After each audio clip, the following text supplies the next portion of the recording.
Welcome to this project by Ashwin, Jay, Kabir, and Yuchain. Today we're taking a look at Matthew Desmond's novel, Evicted, Poverty and Profit in the American City. The story follows 8 families throughout the process of eviction, which exemplifies the landlord's abuse of their power and wealth to take advantage of their poor and underprivileged tenants. One of the families is a group of 3, a single mother, Arlene, and her 2 children, Joy and Jafaris. Their story begins with an eviction due to a broken door. When external factors broke it down, the landlord refused to pay for a new one, evicting the family instead. Arlene and her children are sent onto the streets, facing threats of drugs and violence. While Arlene had the sense to steer clear of trouble, the 2 children would innocently talk to anyone. Many families undergo the same hardships as Arlene, seeping deeper into poverty. As a family moves, the children's education is affected, whereas teachers, curriculums, and resources. Like Joy and Jafaris, numerous children who are victims of eviction are deprived of a stable and concrete education, which presents a paradox. One must have a good education for a good home, but without a good home, one cannot obtain a good education. According to a study made by the National Center for Educational Statistics, 54% of homeless children score below grade level proficiency in math, and 75% score below in reading. Furthermore, the percent of students in poor neighborhoods are about 4 times as likely to drop out of school than students in upper class living conditions. This shows that the quality of housing greatly affects children's education. When people are evicted from their homes, they are filled with feelings of panic and distress. Commonly, people seek drugs as solace. Since drugs are often sold in poverty-filled neighborhoods, it becomes convenient for evictees to obtain them. The drugs take up quite a big chunk of their paycheck, which prevents the tenants from paying for a home, further leading the individuals into a cycle of poverty. The cycle showed itself again with Doreen and her family, tenants under a landlord known as Sharina. When a family attempted to improve its conditions, it was met with a neglect of a landlord. When a family paid up, Sharina often didn't answer the phone until the first of the month rolled around again. If the family withheld rent, then Sharina declined to fix anything until the rent was paid. In addition, government funding for housing is low. Over the past few years, the number of people in poverty has increased. One would expect a government to increase funding with the increased demand for affordable homes, but that is not true. The number of affordable homes has been going down as the government cuts funding for affordable housing programs. However, just a few extra cents could further the programs by millions. The amount of people that require assistance from the government for their housing is unbelievably high, while the number of affordable homes is extraordinarily low. People have to wait around 5 years, resulting in a lengthy wait list. The numbers just keep going up. From 2003 to 2014, the number of homes on a waiting list has gone up from 126,000 to 168,000. Eviction is also very real for us, residents of one of the highest eviction rate states in the country. Just last year, a nonprofit organization known as the Eviction Lab listed 8 North Carolina cities among the 100 American cities with the highest eviction rates. While most cities, such as Durham and Fayetteville, comprise of the top 50, Greensboro managed to hit 7th with an eviction rate of about 8.4%.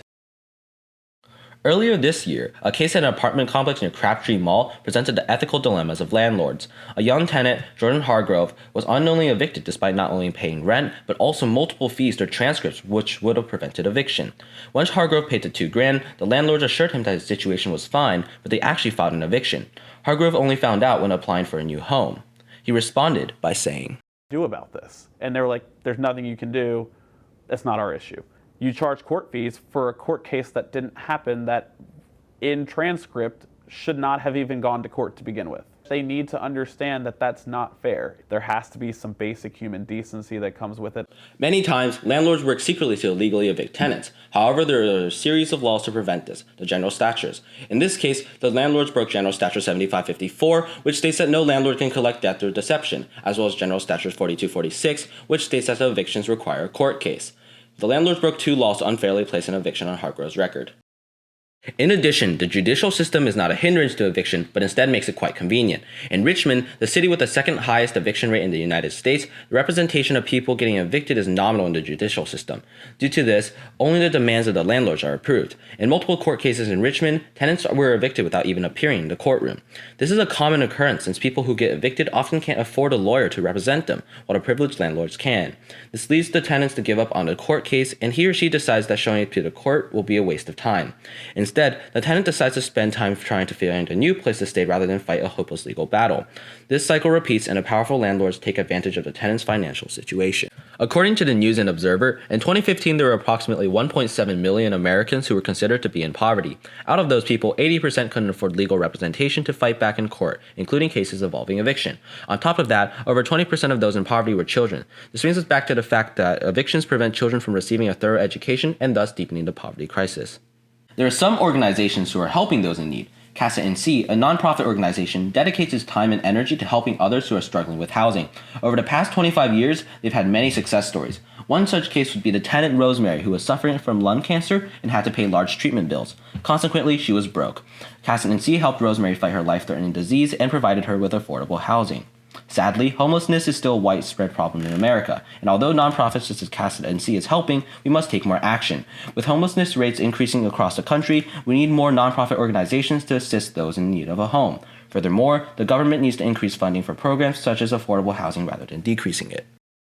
There is a way to increase the conditions of housing while keeping costs within government budgets. An idea provided by the author Matthew Desmond, the expansion of a housing voucher program for all low-income families balances the landlord's desires to make a living and the tenant's desire to simply live.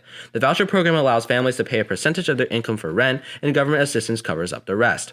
Undergoing the voucher program is costly. It calls for an extra $22 billion to be added to Homeland assistance, but it is well within America's capacity. Furthermore, in 2008, the year Arlene was evicted, housing assistance saw only $40.2 billion, but homeowner tax benefits exceeded $171 billion. That was equal to the budgets for the Department of Education, Veterans Affairs, Homeland Security, Justice, and Agriculture combined. When affluent landlords look to maximize their profits, they end up evicting tenants for trivial reasons, immersing them into a cycle of poverty. As eviction continues to lead tenants down a path of poverty, they are fettered into a cycle of drugs, distracted from their jobs, and fail to obtain a sufficient education. As a result, measures must be taken to make it possible to improve the situation and save the tenants from drowning under this injustice.